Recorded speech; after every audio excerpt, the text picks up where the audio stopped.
క్రియలతో మన జీవితాలను కట్టు మనకు కావాల్సిన ప్రతి దాన్ని ఇవ్వడానికి ఎంతగానో మన కోసం సమస్తం సమకూర్చి ఆయన కృపలో మనల్ని భద్రపరిచి దీవించి ఇచ్చడానికి దేవుడు అంటుండు హల్లెలూయా.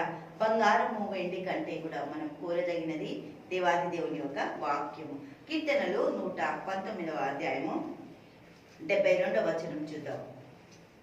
వేల కొలది వెండి బంగారముల కంటే నీవిచ్చిన ధర్మశాస్త్రం నాకు మేలు అంటుండే ఇక్కడ దావీదు భక్తుడు. మళ్ళీ అంటాడు హల్లెలూయా. 18వ వచనం చూస్తే 119వ కీర్తన 18వ వచనం చూస్తే, నేను నీ ధర్మశాస్త్రమునందు ఆశ్చర్యకరమైన సంగతులను చూచినట్లు నా కన్నులు తెరువు. దేవునికి స్తోత్రం. వాక్యం చూసేటప్పటికే దేవునితో ప్రార్థన చేసుకు, దేవా నా ఒక హల్లెలూయా దేవునికి మహిమ కలుగును గాక. గొప్ప కార్యాలు, గొప్ప అద్భుతాలు, ఆశ్చర్య కార్యాలు చూసేటట్టు నా కళ్ళు తెరువు. నేను మాట్లాడేటప్పుడు నాకు నీ ఆత్మతో నింపు.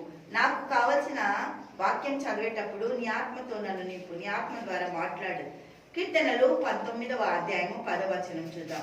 కీర్తనలు 19వ అధ్యాయము 10వ వచనం.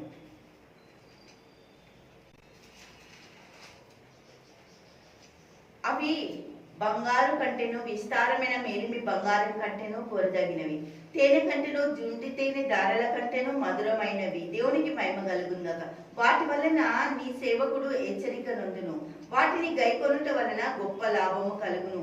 ఏంటివన్నీ అంట? దేవుని వాక్యం. దేవునికి స్తోత్రం. 2 అంచులు కలిగిన వాక్యాన్ని హల్లెలూయా, 2 అంచులు కలిగిన ఖడ్గం ధరించుకున్నప్పుడు హల్లెలూయా అది ఎదుటి వాళ్ళకు పనిచేస్తుంది, చెప్పే వాళ్ళకు కూడా పనిచేస్తుంది. వాక్యం అటువంటిది.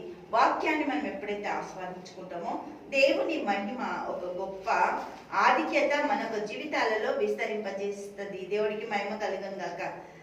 కీర్తనలు 84వ అధ్యాయము 1వ వచనం చూద్దాం. హల్లెలూయా. కీర్తనలు 84వ అధ్యాయము 1వ వచనం.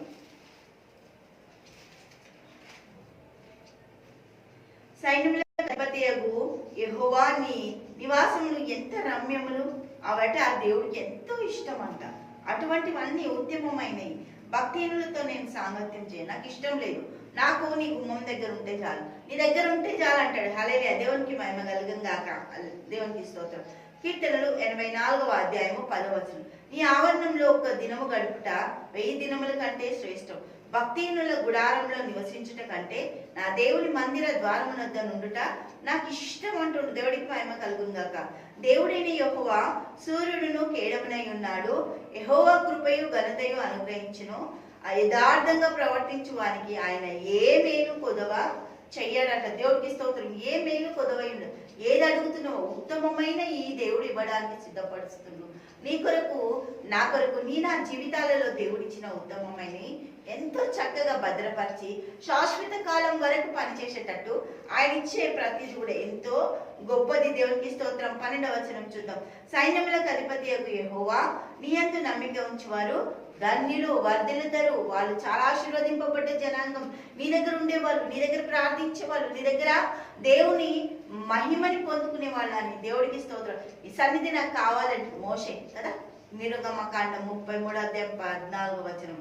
నా సన్నిధి నీకు వస్తుంది, నువ్వు వెళ్ళు అన్నప్పుడు అప్పుడు మేము కదులుతాం అంటాడు.